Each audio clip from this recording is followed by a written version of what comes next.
What's up, everybody, and welcome back to Laying the Points with Farley Bets. It is Tuesday, April 18th. We're in the midst of the NBA playoffs.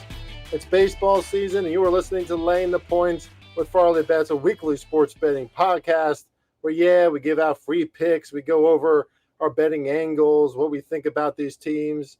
I love talking about just the sport itself, but we also get into sports betting strategy, philosophy, and we teach the proper tactics and tenets of sports betting to give you a better understanding of the way things work. You're probably part of the 99% of recreational bettors that are just a part of this $15 billion industry that's exploding, something like that. It's in the billions. That's all that matters, right? So happy to be with you all here again. We have a great show today. Michael Neubert, sports betting whiz is how I refer to him. He's on the show today. He's a consultant, social media guy for Bettor Edge. He's been involved with a lot of sports betting companies and entities, got those ears to the ground. In the podcast, I say he's got his feet to the ground. That's typical Chris, screwing up slogans and sayings. People make fun of me for that. Maybe I'll get better at it eventually. But anyway, my name is Chris R. Farley, a.k.a. at Farley Bets, across social media. You can get my premium picks anytime by sending me a DM at Farley Bets on Twitter or Instagram. And before I get to today's show, let me give away my free thoughts, my free premium picks for today's slate of games on April 18th. First of all, the Celtics and the Hawks. I think some of these totals are a little too high. I know the Hawks are going to try to do what they did to the Heat. Attack, high-paced, great offense. And they do have a really fluid offense at times. They were top 5 offense to end the NBA season over the last 2 months. This is the Boston Celtics, and it's the Boston Celtics at home.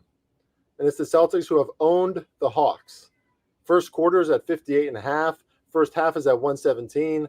I would go under with some of those early totals are just a little too high.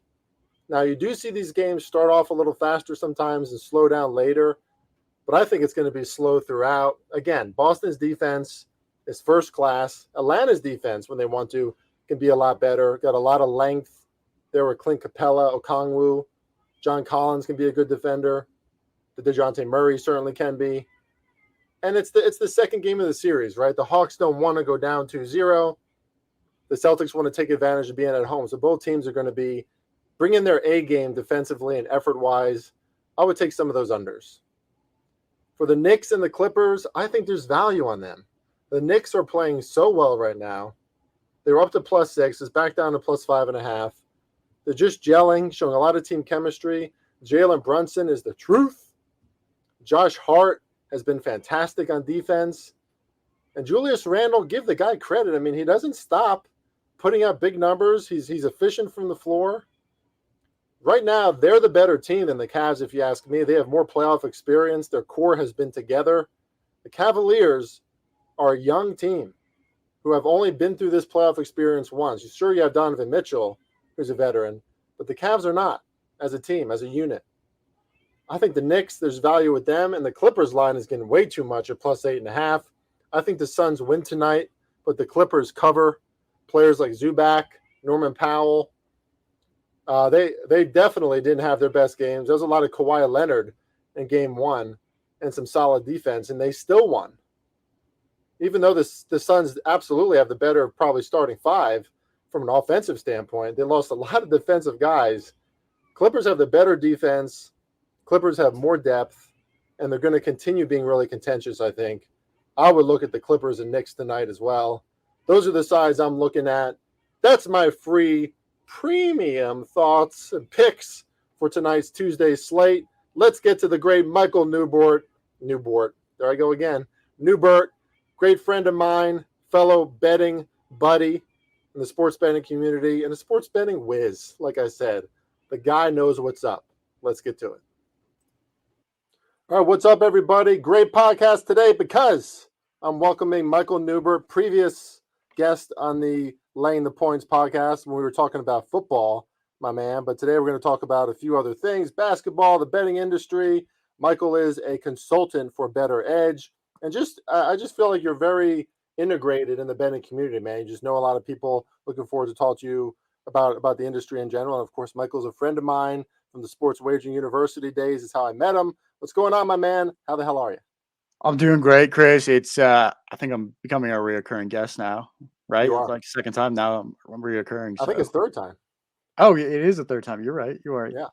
So yeah, I'm excited. I'm doing well. I'm ready to talk about some sports industry stuff. It's Yeah. exciting.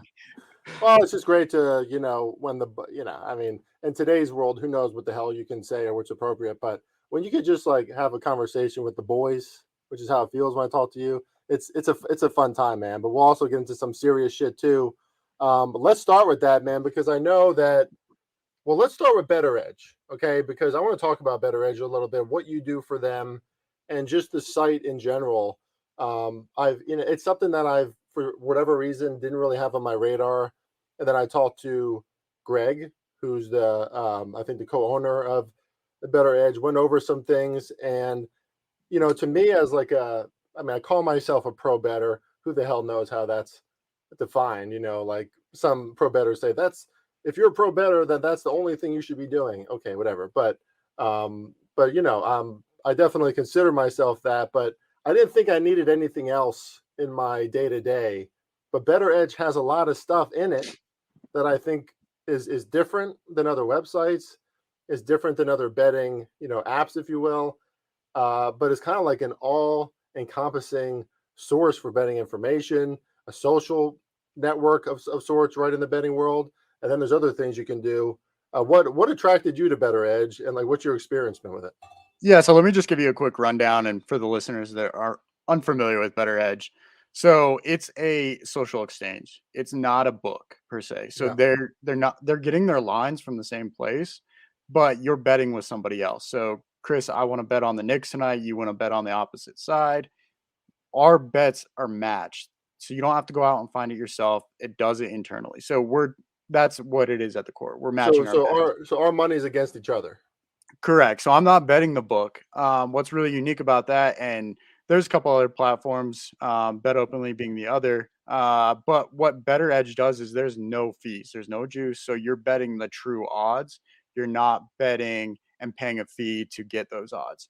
I will say there's quite a few users, and there's enough that will get your bets filled, but it'll take time for the number of bets filled to be like in the 95% range, because what's also cool about Better Edge is you can manipulate the line, so you can control what the spread would be or what the total would be. So, say I want the Knicks or plus 15.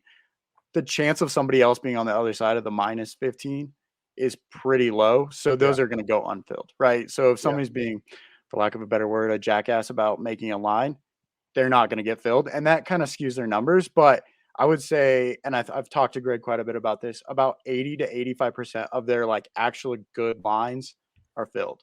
Um, I was gonna say, they so is it better for somebody to have like a bullish stance in a game that would give somebody on the opposition, some more perceived value, right? Because it kind of like pulls them in a little bit, right? Like so tonight, for example, I could change it to like Knicks plus 2.5. Like if that's something I like, like is that something that if you're confident about that play, obviously, like is that something that you would want to do to invite other people to bet against you because it's more advantageous for them, even though you feel confident about it?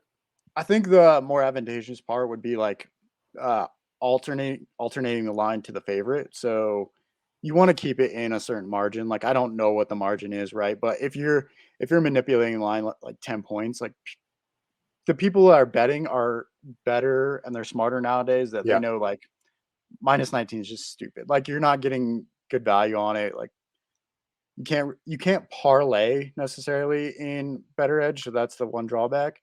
But yeah, there is some advantageous parts about like changing the line, manipulating. But if you're going to be like just ridiculous about it and it's erroneous, like nobody's gonna take your line. There's a couple things you can't parlay. There's some restrictions of futures. Like you would have to, so like I can't bet the Chiefs to win next year's Super Bowl, because you would have to essentially have somebody take the field, and the odds are just going to be like ridiculous, right?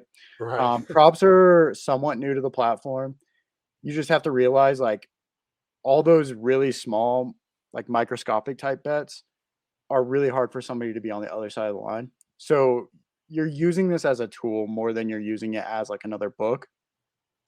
You're going to get the best lines on, your major lines, your money line, your spread, your totals. That's where it's advantageous. But I wouldn't replace it, and I don't believe Bettor Edge or Bet Openly believe that it should be replacing sports books because it's not. Like, Yeah. we'd be kind of silly to think that.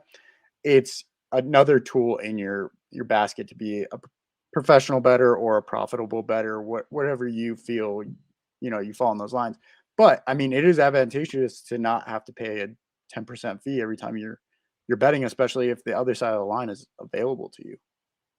Yeah. So So let me ask you this: just in the betting industry and in general, because I feel like you have your feet on the ground. Like I talk to you all the time. You know other people from other companies in the gambling business. We have obviously the influx of like AI is starting to come in now a little bit. I haven't asked Chat GPT like who's going to win tonight's game or cover tonight's game yet, but who knows? Like maybe they'll give me some feedback. I don't know. But you got that going on. Obviously, every other sports betting website, is just trying to fill up all their content, give out picks. There's a lot of free picks out there in the marketplace. You still got guys like me and girls out there who are selling premium picks, which I think is something that's going away a little bit. And you can tell, right? Like even on Bettor Edge, you can sort of have that presence, right? Like build up your record, build up your reputation, and maybe people start taking your picks a little bit more. Maybe you can even sell picks. I don't know if that's a feature of that, but thinking about all these things and probably some other things that you know about that I don't. Do you have any thoughts about where the betting industry is going? Because we're obviously in this young adolescent stage of what the betting industry is.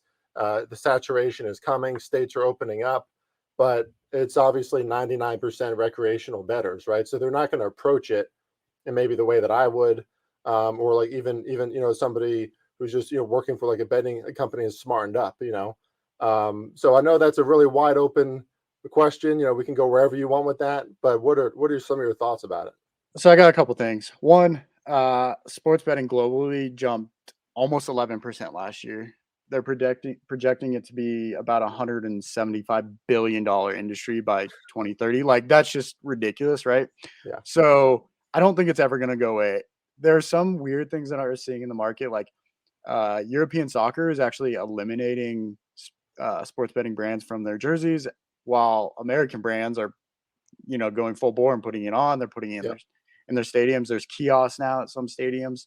Um, so it's kind of a twofold. Like, I don't know exactly where it's going to go. I think what we're going to see is sports books start to look a little bit more like Bettor Edge. Like, I wouldn't be surprised if DraftKings became like 1% fee, 2% fee, and then they have like this other exchange type market inside their platform. I don't think they'll ever get rid of the 10% margins that they have, but yeah, I do think that's like kind of where it might be shaping. The other part is Bettor Edge is kind of like tiptoeing their way towards the future, and I think that some of the other sports books, if you like look through them, they're starting to do this as well. But there's, like you kind of mentioned earlier, they have the social aspect that's inside the platform where you can yeah, follow somebody. So you have like these platforms like Betstamp or Action where you can tail or fade picks right inside the platform. I think eventually it would behoove one of these sports books to start doing that full time, like Bettor Edge is doing. The other thing is they have like those podcasts in there. So I'm kind of bringing this back to Bettor Edge, but they have the podcast in there. So you're getting really like just everything all at one. You want yeah, like a all in one stop, you know? And yeah, that's what I think Action was trying to do originally. Like, you could go read their blogs, you could pick right from inside the platform, but it would be a lot smarter for the sports books to have that inside their platform rather than a third party, right? So I right, think yeah, that's where yeah, we're moving, is like a sports book's going to be more all encompassing, which gets a little bit dangerous, right? I think another thing, and this is highly illegal currently, just because there's a lot of regulations, but I think down the road, the sports picks like you're doing essentially go away, yeah. but you'll have people paying money into what's essentially um, Like a synergy. like a synergy, but Yeah, you pay a group to make your picks for you, and then they yeah, take a percentage of it. I mean, it would be no different than like a financial analyst or right, financial advisor putting stocks down for you. Like, hey, this stock is great. Let's buy now. Like I don't see it being too far off. There's going to be a lot of regulations on it, but I don't see that like too far outside the future.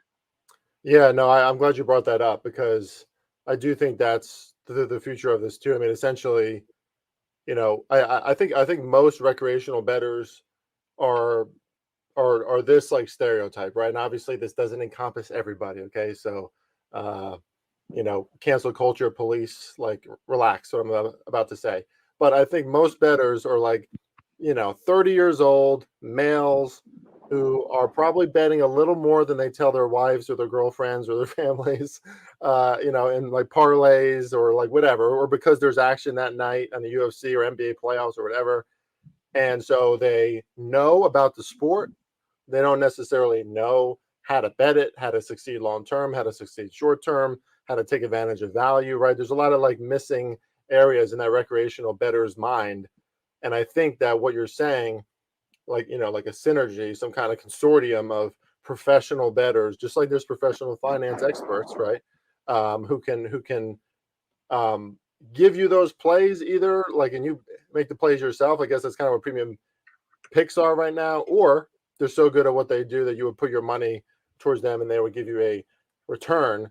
I guess, for me, the um my struggle with that is like that's where it becomes questionable to me if finance does really compare to sports and sports betting, right? Because there's obviously the human element is a part of finance too, and companies and how much you want to invest in their brand. I'm watching, Succession final season right now. I got all that shit in my mind, Yeah. but sports and sports teams and all that is a little bit. It's just a little bit different as far as the amount that it happens, how volatile it can be. So I think it's some version of that synergy. I just don't know if like it can be as like if it can proliferate in the same way, right? Like these like synergy Right. entities all across America. I don't know. Like there might be a few elites that people can buy into, and then maybe it starts to scatter around. But The um, tough part about that is it ultimately gets watered down at some point. Like if right, everyone's going to buy into like the Chris Farley firm, like Chris Farley's got to put out so much like, a lot. picks and or it just becomes very expensive. Like you're paying into a very expensive firm, Yeah, right? For synergy, however you want to call it. But yeah, I think like that is coming down the road.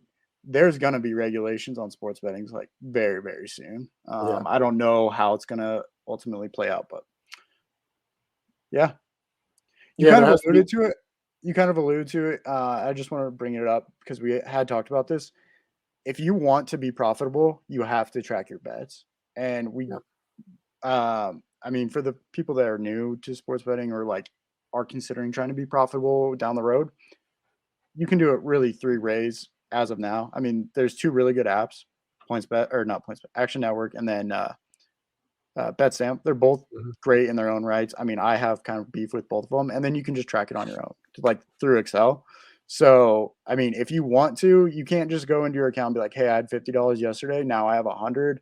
The next day I have 75." Like that's a horrible way to like try to process if you're being profitable. You need to actually check where you were good. You need to see what sports you're profitable in. Like you could be profitable all year, but if you're like down 30 units in NBA and you're up 150 units in NFL, like probably just stop betting NBA and just do yeah, NFL full time. Like so. yeah. No, that's 100%, and it kind of crosses into the next question I was going to ask you because I think you and I are good dudes just to talk about this because as much I mean I've been betting for a decade, over a decade, sports betting, but really only been on like the public scene for the past 3 years. So I feel like I've crossed over from that recreational better to somebody, call me pro, whatever you want. But I know across like along that crossover, there's some things that I had to really prioritize to really be good at what I do. What would you say is the most important lesson that a recreational better? I mean, you just mentioned tracking your record. Would you say that's the most important aspect that we all have to learn to execute a little bit better? Is there anything else that you would tell your 99% out there that, just maybe become a little better at this and you'll probably see more long-term returns on your investment? Yeah, I mean, it's kind of there's like fundamentals. Like it's like any sport. Like there's fundamentals. If you're not tracking bets, you're never going to be profitable. Like Yep. that's just point blank. So it's kind of like I shouldn't even have to mention that. I think the one thing for me, I mean, and this isn't the same for everyone, but cutting out live betting. Like live betting can be very profitable and you can find margins, but I was betting live betting a lot and thinking like, oh, I'm down 3 units, but I can make it up. I'll bet the Yeah, Heat because they're crushing it right now. But games swing so fast that if you're not a good live better, which is very, very hard, it's very different than betting like the opening lines, then you're gonna lose units too. I think me limiting myself from live betting was like the biggest aspect of starting to be profitable. And then the other aspect is for me, just putting my like you mentioned it, ear to the ground and just listening to a lot of people. I listened to so many different people in the industry, and then I kind of was like, I like this person's like point of view. I'm gonna start listening to them more, or like, I like this guy, but I think there's things that make him biased in certain aspects, so I can fade them in a certain area. So like, if you just keep yeah, your ear to the ground, or listen to a lot of opinions, and then start to formulate your own, you get a lot more out of it than like, hey, I'm only going to listen to Chris Farley and only what he's going to say. It's good to shape after somebody, but if you shape after only one person, you're never going to be that person, so you're going to have problems. yeah. That's really good advice. Although I do like you saying I want to follow the Chris Farley show, but yeah. And you remind me, my wife always makes fun of me for this. Ear to the ground. I think I said feet to the ground. Like no shit, your feet are to the ground. The saying is ear to Keep the your feet ground. on the ground is the other saying. Yeah, that's what the saying is. And yes, all that reigns true. And speaking, well, I just want to say this too. Live betting, in my more degenerate days, I think this might have been the COVID break, like when I initially started doing this, because I was going into the office more. No, I wasn't. Everybody was home, so I was live betting constantly, like Finnish basketball, Chinese basketball, Snooker. table tennis, not snooker. I never went that far, but you can get in this like rhythm of like, oh yeah, I'll just like bet this favorite. I'll make 25% of what I have in my account. I'll just keep going. You can do stuff like that because you don't have any knowledge, but you can kind of read the lines as they progress. You will get burned quickly if you think that you're like gaining any understanding of that because you're not. Like you don't know It's those teams, those players. And I got caught up in that for like a full summer. I yeah. learned my lesson pretty hard. I mean, the books know like the psychology of why people bet in Yeah, certain ways, and that's why the lines are available so yeah, rapidly. Like, if they weren't rapidly available, like yeah, Vegas is onto something. So yeah.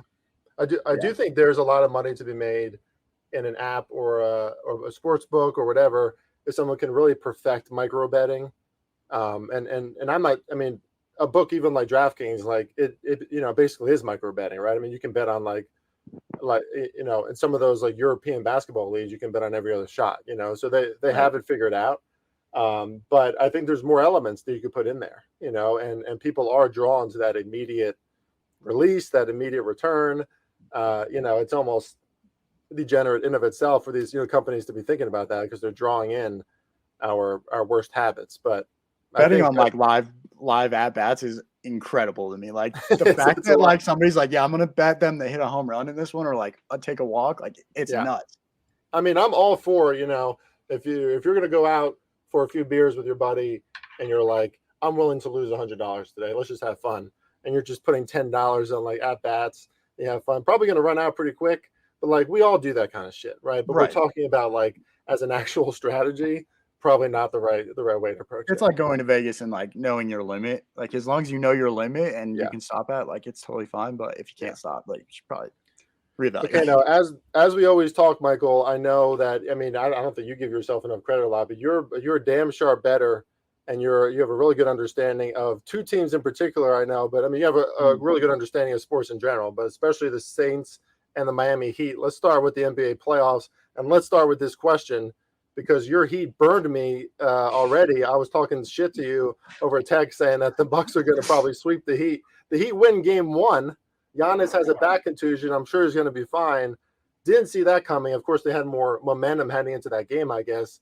Milwaukee looked like, just like bored at first. They did. But ultimately, obviously the Heat have a shot, right? They've been here before. Uh, they've gone deep into the playoffs. They have the experience, but roster composition and what their offense has shown me this year, and now Tyler Hero, ultimately, do you give them a shot in this series? Because if they win this series, then maybe they have a shot at the whole thing, right? So I think it comes entirely down to Giannis, right? Like Yeah. if he plays and he's healthy, I don't think they can beat him. And I think they could gentleman sweep him, which is, coming back Yes. 4 straight. That said, if Giannis isn't healthy, I think they can beat them. They're limited. They're really limited without Tyler Hero. And I know he's not, I don't think he's worth a max. Like we talked about this before. I don't think Yeah. he's really worth the max, but he is the only other player on the entire roster outside of Jimmy that can create his own shot Yep. without having set plays, which is a huge problem for the Heat. And there's not a true replacement. Like they're going to bring in Duncan Robinson, and he's been benched a lot this year because he just can't figure out. They switched the ball last year, and he just can't figure out how to shoot it, which it's like yips or something. I don't know. And Victor Oladipo, I mean, he's a good defensive replacement, but he's just not the guy that we thought he was going to be. Yeah. I think they can win if Giannis is hurt. I think they can win the next round just based on how the matchups work. It'd be the Knicks or the Cavs, and the Cavs would create a little bit of a problem just because they're really, really big and we can't handle bigs. But I mean, if Giannis is hurt, I think we can win it. Otherwise, if he's playing healthy, if he's doing even 90% of what Giannis can do, Yeah. I don't think they'll win. Yeah. I Why? hope they do. I hope they do. I mean, I love Jimmy in the playoffs. Like he's a different level player, but He is. I mean, Jimmy Butler doesn't get the adulation that he should really, because my definition of a great player, and I'm going to talk shit about Devin Booker again. My definition of a truly great player is when it's the toughest moments of the game, the most nerve wracking, the most pivotal, playoff contention, whatever, and you're performing at the highest level, and no one can stop you, right? Like that's Kevin Durant, that's Steph Curry, that's obviously LeBron James. For 20 years, we've seen him in a lot of those situations. It's also Jimmy Butler. Jimmy Butler does that all the time. He just completely takes over. So, and like not just in points, he's stealing the ball, he's under the rim, getting rebounds, he's blocking shots. He's a complete player. And I'm sure, teams like Philly, Chicago, probably regretting not keeping him, years ago, but maybe it just wasn't the right fit at those spots. But let's talk about the games tonight. Any insight on what you like? You got the Knicks and Clippers again are formidable underdogs. And then obviously the Celtics are set up to whoop that Atlanta ass again tonight. I kind of want to take the Celtics minus 10.5 again. I didn't, but it's hard for me to see the Hawks keeping up with them. But like we're seeing, right? Even a team like the Nets, very competitive last night, probably should have covered that game. Any insight or bets you like for tonight's slate? not tonight, so in general, but I'll just talk about the playoffs, just to make it a We can talk little bit about more Wednesday's seamless. slate too if you want, or just the playoffs. Go ahead. I'll just talk about playoffs because I Yeah. don't have any insight. I haven't looked at the games too much, and I've been real busy, so I don't feel like I should be How dare giving any you? advice How dare right you, now Michael? for that. I don't feel like I That's should be smart. That's a good move. Appreciate that. I think right now there's two teams that are like the clear-cut favorites, and they should be the finals teams, and that's the Nuggets and that's the Celtics. I think both teams are the clear-cut favorites.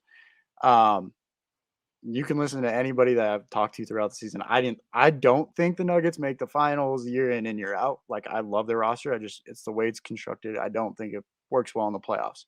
I think you Yeah. need like a top dog league guard, and I don't think Jamal is that. But I could be wrong. I mean, they're really deep. They're a really good team. I've seen them play live plenty of times being in Denver. And then the opposite side, you have the Celtics, super deep team, but they're led by two essential guards. Tatum's not a guard, but he is de Yeah. facto guard, right? And Jaylen Brown's a really good guard as well. Um, they should walk through the playoffs. The Nuggets, I mean, the series should be over after 4 or 5. Celtics, same thing, should be over after 4 or 5.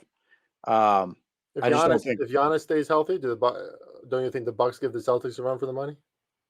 Yeah, I think they do. I think they can. I just meant Yeah. this current series. Sure. This current series. Yeah. I do think you asked me like off air or before this who I think could be like kind of a surprise. Yeah.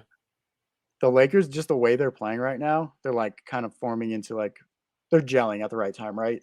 And there's a theory called the 2-1-1 theory, which is if you can have your first 2 games, not your stars, like being like the star of the game. So they had Austin Reeves and Rui play really well. And then you have one more game of that. So you would have like Austin Reeves, Rui, or even D'Angelo Russell have like a very good game again and carry the team. Then the next 2 games, so that 1-1 would be LeBron and AD. And without Ja, the way he's playing, like I don't know, I don't think they're playing very well as a team right now. Which maybe I'm wrong, but they just don't look great together. Yeah. They can win that series. I think there'll be a problem in the next series I think they line up with the Nuggets or the Kings. Uh, I had it pulled up, but I don't remember quite how yeah. the No, the Lakers bracket would was. face the Nuggets. Yeah, so I mean, the Nuggets, I mean, they match up pretty well, but I mean, I like how they're gelling. And then the Clippers, like if they can get through this series and then they have PG back, they're a tough team. Like I will venture to guess like the line tonight. I'm going to be on the Clips tonight. Yeah. I think you are as well, but the Yeah. I'll take line it. Yeah. tonight, I don't even think they've had that happen more than 5 times all season. Like they haven't lost by 8 all season. Like they're just a really good team. They don't lose bad. And then I hate this as a Miami fan because they're like arch rival. I don't know, not arch rival, but I don't know, there's a weird like tension between them. But the Knicks, I think the Knicks are playing really well. I They think are. they can beat the Cavs. I think they can beat the Cavs. And then depending on if Giannis is hurt or not, like if Giannis is hurt, I think they could beat the Bucks. They play really well. They're kind of a gritty team. They're just annoying to play. I think they could win that second round because it would be the Bucks versus whoever comes out of the Cavs. Knicks. I don't know if Yeah. they No, could beat. I think I don't think they could beat the Celtics, but what I will say though is I looked it up. They're 3-4 versus Celtics this year. The Knicks are the so. Knicks. Yeah. And I looked Yeah. and made sure it wasn't like, oh, Tatum didn't play, Brown didn't play. It was full squads, both game or all 4 games. Yeah. In the Eastern Conference in general, the Knicks have played really well. They beat the Cavs in their last 3 games as well. So yeah, I mean, the Knicks are playing a style of basketball right now that's like, I mean, I really didn't see it coming, but when you think about it, the core of their roster, Julius Randle, R.J. Barrett, even guys like Mitchell Robinson, right, Emmanuel Quickly, like they've been together. They've been to the Right. playoffs together, and that does make a difference. The Cavs are good and they have Donovan Mitchell, but they're still a very young team and they don't have a lot of experience. It's their first like real playoff experience as a core, and the Knicks are not, taking their feet off the gas, and it's working. Yeah. I don't think it's going to be Knicks and Lakers in the finals, but those are No. probably the 2 teams who have the most momentum, who are going to give teams a problem, I think. I do So want to consider playing the Warriors to come back and win the series. yeah, oh yeah, And only partially because that's a really good value right now. And yeah, the Warriors have been awful on the road and they played 2 games on the road. Like it's not a shocker this year that they lost the first 2 games right. on the road.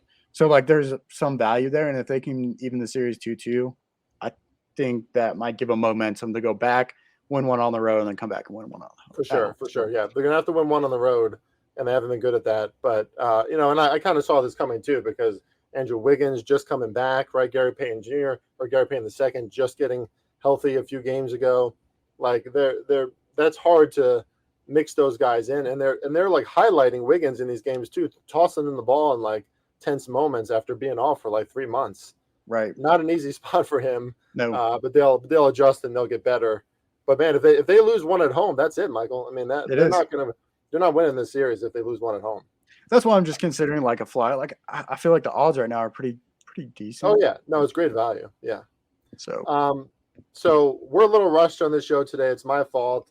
I was feeding the newborn before we came on. I spilled my drink all over the place. Like just the house can be chaotic with a newborn. You know how that is, Michael. But I do want to get your thoughts on the Saints before we leave. Are the Saints? Michael's a Saints fan. You went to LSU? I did not go to LSU. My Oh, yeah. family's from New Orleans. Oh, that's right. That's right. Yeah, yeah. Um, are the Saints the clear favorite in the NFC South? Derek Carr going to lead the Saints? I think they should be. I think they should be the odds-on favorite. I think they should, as long as they stay healthy, they should win it. But I personally believe, and a lot of people last year thought the Falcons would be really good. I think what the Falcons are doing is kind of intimidating. Like they built their secondary up, Yeah, oh, yeah. their D line's a lot better. Their offense has a few problems, but if Drake London continues, Kyle Pitts continues, I mean, they could be right there. I'm definitely going to take the Falcons over this year. It's 7.5, which is borderline right where it should be, but Yeah. I think they should be decent. And Arthur Smith, I think, is a little bit underrated as an offensive mind. I don't think he's a great head coach, but I think he is underrated as an offensive mind. Tannehill was a lot better with the Titans when Arthur Smith was there. So I don't know. I agree. think the Saints should win the division. Like, all things go right, they should win the division, but I wouldn't be shocked at all if the Falcons win. I agree. And you know what I commend Arthur Smith about? Like he we've all heard about his background. Like he comes from a very advantageous, wealthy background, but because like he chooses to have a chip on his shoulder because of that, like he doesn't want like that to be the reason why he is where he is. Right. And like he's got some grit to him, and they were fighting hard last year. I kind of like Marcus Mariota in the way that he plays football with that team. I mean, not as a like true quarterback, but like he was fighting hard, and now they really built up their defense. It's going to be interesting. But what do you think about this before you go? I might trickle, Michael, plus 3,500. I think it is on DraftKings. Saints to win the Super Bowl. I mean, hey, you still have a ton of talent on offense. I think a top 10 offensive line. Your defense is only going to get better because you had some young guns last year who were, adjusting, etc. Don't love your coach, but Derek Carr, this could be his moment in the sun in an NFC that is not loaded, right? Like the Eagles are going to have a harder schedule. The NFC East is not going to be as good. I promise. The NFC West, it's probably just the 49ers, and we'll see how the others can do. But I think the Saints could shine in a division that's going to be really weak. You think there's value on plus 3,500 Saints Super Bowl win? Yeah, I think there's value. I think the biggest problem last year was like quarterback play. So yeah, DA being he's a really good defensive mind, like one of the best top. I think I said this year, top 5 defensive coaches, maybe bottom 15 head coaches. But now he's got that offensive mind to like be on the field and coach. Yeah. So I think that should even out. I think there's some value. I mean, the NFC is down all in general. I got two plays for you that I think have to be played. The value for Bijan Robinson to lead the league in rushing is going to be crazy. Like he's a phenomenal rusher. Actually, let me just run down a quick list. I love it. I got some bets for you. And you don't have to. Run this. It's a shotgun show. Just run them down. Let's Will Anderson under 3.5, so he's top 3 pick. Zay Jones over 22.5, so he's past the 23rd pick.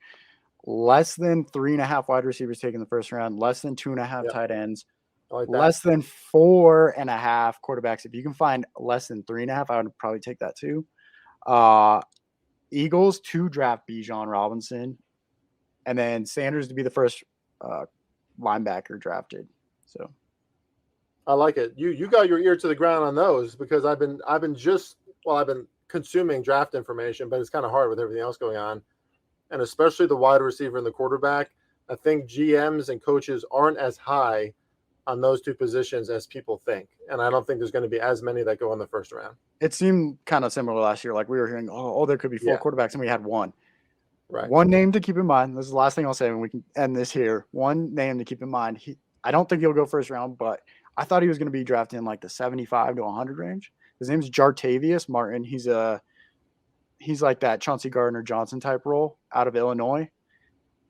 He goes by Quan Martin now, but it looks like teams are like giving him a top 30 meeting, so he could bump up into the first, second round. He's a name to keep. The New York Giants, they need someone like that. Everybody needs that player. Yeah. I dig it, man. This was probably content for like a 1-hour show, and we made it happen in about 35 minutes. So I appreciate how efficient you can be with all these topics. Of course, we're going to have you back. We're going to talk about more things in the football season. Would love to have you back to just go over the week slate as always. And we'll keep on iterating in this betting industry. Check out Bettor Edge. Really cool site that's only going to grow. Won some awards already because of its growth and just what it can do for bettors in the marketplace. And follow Michael Neubert at Free Cheese Kid. That's your actual handle. Yeah, I wanted to keep, because I was working in the sports industry at university, so I couldn't actually use my name at the time. And I made that handle a long time ago. I think it's a funny name. So I low-key wish that I had an alias this whole time because it's like, I don't know, you just kind of want to in this skeezy industry. But It's fine. It all started. My friend, like, I gave him a bet and it hit, and he goes, "Oh yeah, it's free cheese, mouse in the house." So I'm like, "Okay, well, I guess I'm free cheese kid now." I love it. I love it.